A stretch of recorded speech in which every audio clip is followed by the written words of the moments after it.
What up, motherfuckers? Mr. Headquarters here. It's motherfucking sports. Late night edition. Shout out to all the people in the crew. It's motherfucking sports tonight, man. You already know what it is. Make sure you check out that website, themfnpod.com. Make sure you get the merch, man. As you see, I'm rocking the NOLA edition right now.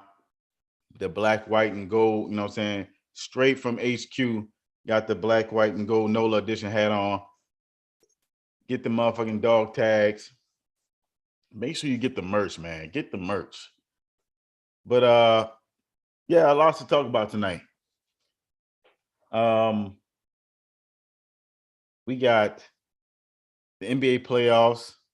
We had the Bucks and we had the Sixers and the Heat playing tonight. And we had the Mavericks and Suns. We got some NFL news from the Saints perspective. We always rocking the 504, representing the New Orleans area. A lot of pickups in the area. You know what I'm saying? We picked up Tyrann Mathieu. We had some draft picks out there from the number one pick. We had cornerback and offensive lineman taken. So there was a lot of good things to talk about from the New Orleans perspective in sports. So we're gonna get into all that different stuff tonight. It's late. I know it's late. We got on here kind of late, but welcome to the show.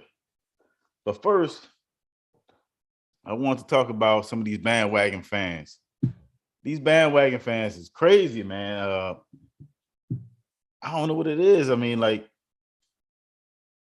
I love the game, especially I'll take an instance for NBA. The NBA has been really interesting this season. We had a lot of different good games in the first round. I feel like the first round was way better than the second round. The second round has been kind of predictable. I think it's been a little bit predictable in this aspect. So I don't know. I feel like the first round was really a lot better than this second round, kind of leading up.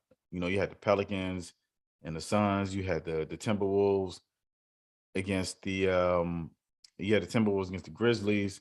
You had a lot of good different matchups. You had Boston and Brooklyn. So I mean, you had a lot of good matchups in that first round. I feel like, and you also had more games. So you also got to think about that too. But the second round, I don't know. It seems a little bit like the lust is falling off a little bit. But I don't know. The best teams are right now are winning like they're supposed to, from 1 to 4, in both the East and West. But yeah, like I said earlier, we had Miami and Philadelphia.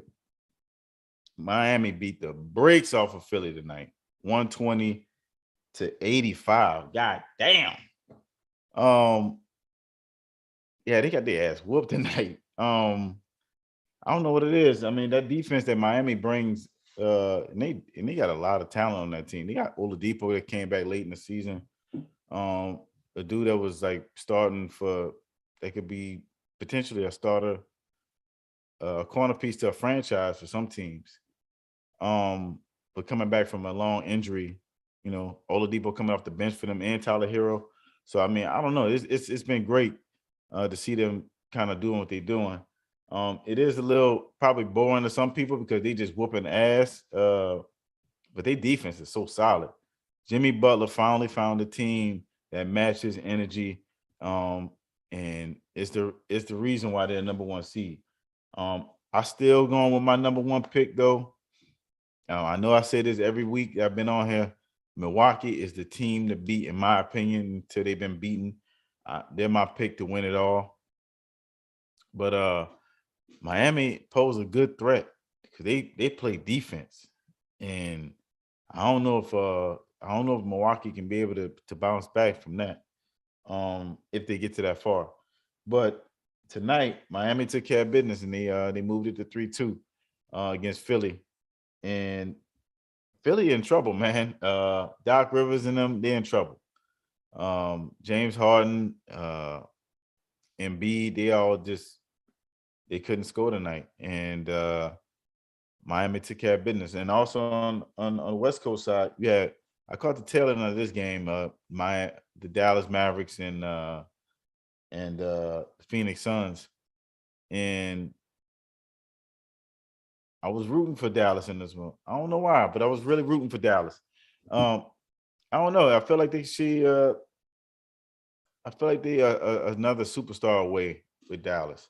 I don't know if they can pull out of this 3-2 hole that they're in right now, but I would like to see it. But if not, I mean, it's inevitable to see a Phoenix and Golden State Western Conference Finals. I think that's easy to say right now. That's gonna happen. That's gonna be a Western Conference Finals right now. Phoenix against Golden State, and I think that's gonna be a great battle. That's gonna be a dope battle. Um, a lot of these teams in the playoffs right now that are still standing has been homegrown talent. It hasn't been a lot of superstar link ups and trades and all that super teams and stuff like that. It's nice to see the league in this, in a way, kind of parity. Parity is kind of really in the NBA now to a degree. I mean, yeah, this the one seat 1 through 4 on both sides is kind of predictable that you know who's gonna win in the end result, but the drama that has been brought on from this, the NBA has been doing a great job because I feel like the storylines here has been way better than the NFL. But with that being said, Phoenix against Golden State, if everything pans out the way I think it's gonna pan out, you should see Phoenix against Golden State in the Western Conference Finals. Um, I'm thinking Milwaukee's gonna be able to pull out in a series against Boston, but we're gonna see. We're gonna see. It's tied up right now, 2-2. They gotta play in Boston to I mean, looking at the time now, it's gonna be tonight. Boston has a great opportunity, but I don't know if they got it. I'm gonna have to roll with Giannis. I'm gonna still go with my original pick. I'm thinking that Giannis and them gonna really take care of business. And I don't know. I just see that happening. But I want to go back to these bandwagon fans though, man. Like I've seen a lot of these bandwagon fans, especially on Phoenix side. Phoenix definitely had a lot of bandwagon fans. I don't know. It's just funny to see. A lot of them just I don't know. It's just funny to see. Um, where was these Phoenix fans when he was when he was losing and stuff like that? I guess I don't know. It's just weird to see a lot of these bandwagon fans, especially the Lakers fans. Obviously, we already know about the big franchises that always have the most annoying fans. Uh, Usually come from the big market teams, but I don't know. These bandwagon fans is kind of funny. I like fucking with them on social media because they always get mad about it. But it's just funny to me. But I think this playoffs is real good. I like this. The first round was probably the best so far. The NBA just been by far storylines been really coming through with the headlines. Um, I would like to see. It is kind of going back to yesterday's game with the Golden State in Memphis. I think it was kind of sad to see that Ja Morant wasn't able to play, and I mean with that injury he had, with the knee injury he had, I think it's kind of fucked up because I mean I know they kind of trying to insinuate that it was a dirty play to how he got hurt, but I don't know. I kind of wish that he would have got a chance to play. Um, I don't know. A lot of fishy things. We kind of talked about this before on the show. There's been a lot of fishy things going on with the ref officiating. Kind of reminds me of back when the Lakers won a couple of years back, back in the early 2000s.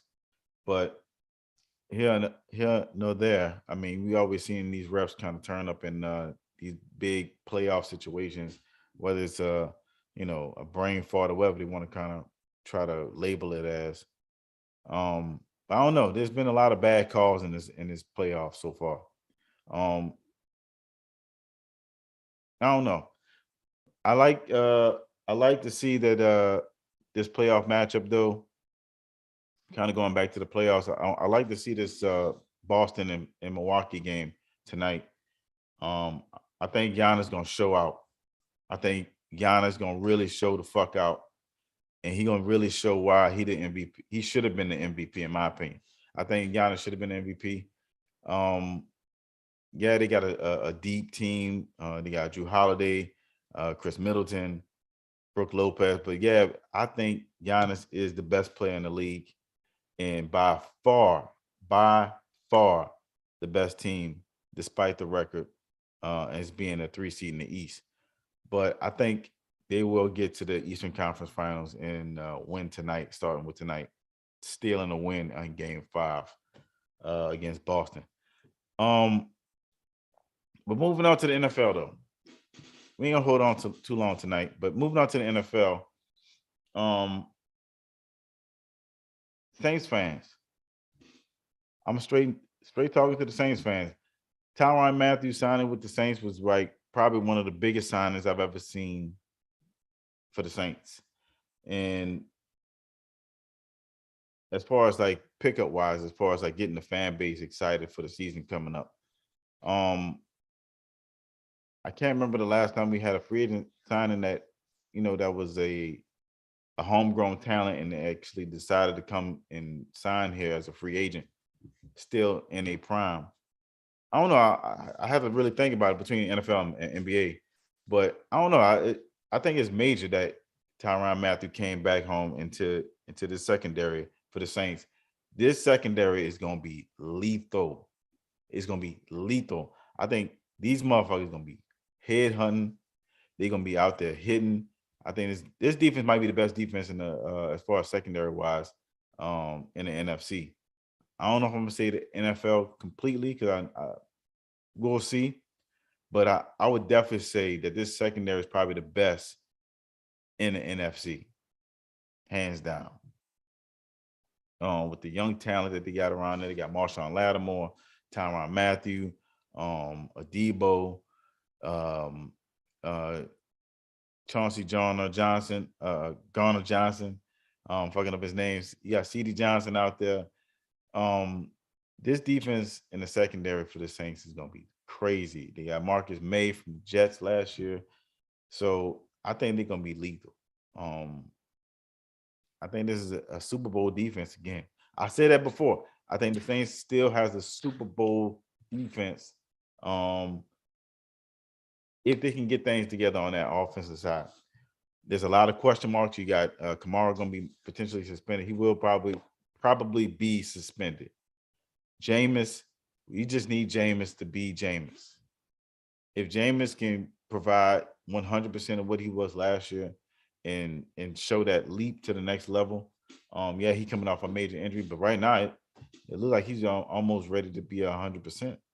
And if Jameis can show that potential that he showed when he was in Tampa Bay, and there's a potential that he showed before he got hurt last year, I think the Saints could be a potential Super Bowl potential team as far as predictions wise. And I don't know. I mean, I know I as a homer pick, but I really think that defense is a Super Bowl caliber defense. If they can get everything they need to get together on offense, getting Malcolm Jenkins together, getting some of these other guys in there and being able to efficiently move the ball, Taysom Hill, maybe getting some rep at running back while Kamara's out on suspension. They're gonna be able to. They got to make sure that they get the ball to their playmakers on offense because they got to be able to match the defense because the defense can only do so much. You got Adam Troutman at tight end. You got like I said, you got Michael Thomas coming back from 2 years of of injuries, seeing if he can stay healthy 100% throughout the full season. Kamara, whenever he comes back from his suspension, and Taysom Hill, wherever they're going to be moving him, with running back to tight end or wherever. I'm really am interested to see how this offense is going to look now that Sean Payton is not there. He's not the head coach anymore. And seeing how Dennis Allen can kind of leave his imprint on this team. So I think that the Saints got a good chance to making the Super Bowl. So, and like I said before, the bandwagon fans, man, and the Saints, there's a lot of those bandwagon Saints fans out there that was coming out the woodwork, and I know they kind of annoying. You kind of got to just ignore it. But the true fans know how the struggles that this team has went through, from a long time of wearing the bags on their head back in the early 90s and shit like that. It's good to see this team still being in good future-wise stature now that Sean Payton and Drew Brees is no longer with this team. So I really hope that Jameis can push through and really make that push. I don't know if I can. I'm not 100% sold on Jameis, me personally, but I hope that he can. I hope that he can push it out and really be reach that potential that he deserves to reach with this defense. So we'll see what happens. I think, like I said before, the defense is going to be straight. I don't think there are any problems going to be with the defense. But yeah, I think the Pelicans also has a great future as well. There was some Zion news for those who've been wondering how he's going to be looking for next season. No word on if I got to find out. Maybe next week we'll talk about his contract extension and potentials of how he might sign it or whatever. He already came out and said he gonna sign it. But I don't know. A lot of people still think, and I think I'm one of those people that think he might not be in New Orleans next season. But maybe they might be able to try to mend fences. I think he wants to be on the team now that he seems that they can win without him. They've done it already one season. Brandon Ingram is a star in the making in this league, with a nice team around him. If Zion can come back and be what he was in that second season, though, like that's what you fucking need. You need Zion to be the best version of himself. If he can put up at least 27 points a game like he did before, the Pelicans should make the playoffs easily, and maybe even be in as high as maybe the 6th seed next season, in my opinion. But yeah, but that's it though. I'm not gonna go too long tonight. Like I said, we recapping the NBA playoffs earlier on. We had the Suns beat the Mavericks 110-80, and the Heat beat the Sixers 120-85. So both blowout games. Like I said, I think the first round was way more interesting. They had a lot of more good matchups in the second round. But still, the Western Conference Finals is gonna be that series. If it happens the way I think it's gonna be. I think it's gonna be Golden State. I think it's gonna be Phoenix, and I think it's gonna be a dope fucking series. In the Eastern Conference Finals, though, I'm gonna say I think Milwaukee and Miami gonna Milwaukee and Miami gonna make it. I think it's gonna be Miami and Milwaukee, and that's gonna be an interesting perspective because you got Giannis against Bam, so you got the two best bigs, arguably in the East. I mean, obviously you got Embiid in Philly, but as far as defense wise, I mean, Bam is one of the better defensive players in the East at center. So I think he might give Giannis some problems. We're gonna see. We're gonna see if Jimmy can pull it out and get back to the finals again since the bubble. He ain't been back since the bubble in 2020. So we'll see. We'll see. Like I said, I'm sticking with my pick. But shout out to shout out to all the crew members. By the time you get the chance to see this, is gonna probably be in the morning. Shout out to EJ the DJ. Couldn't make it tonight. But send the shout outs to him if y'all can, if y'all see him on Instagram, on social media. But make sure y'all check in with us. Check in on our website. Get the merch. Get the motherfucking podcast hats. Get the motherfucking dog tag. Get the motherfucking shirts. The motherfucking hoodies. You know what I'm saying? Make sure you subscribe to the motherfucking YouTube channel and like, comment, and subscribe. We got more content coming out. Season 4, the main season of the main podcast is coming out. The main podcast is coming out. Season 4 is coming back. It's gonna be dope. We got a lot of good interviews, and some new content, some new material for the new season. So that's gonna be dropping on May 24th. So make sure y'all stay locked in for that season 4 of the motherfucking podcast. But you already know what it is, man. Make sure y'all subscribe and make sure y'all become a crew member. It's only $1 a month. Subscribe and you'll get exclusive content. More content is gonna be dropping soon. I'm gonna be dropping some more stuff on IG and some more stuff on TikTok, Twitter, and on our website. So we going through a big change here on the motherfucking pod. So make sure y'all stay tuned. And you already know what it is. It's the motherfucking pod.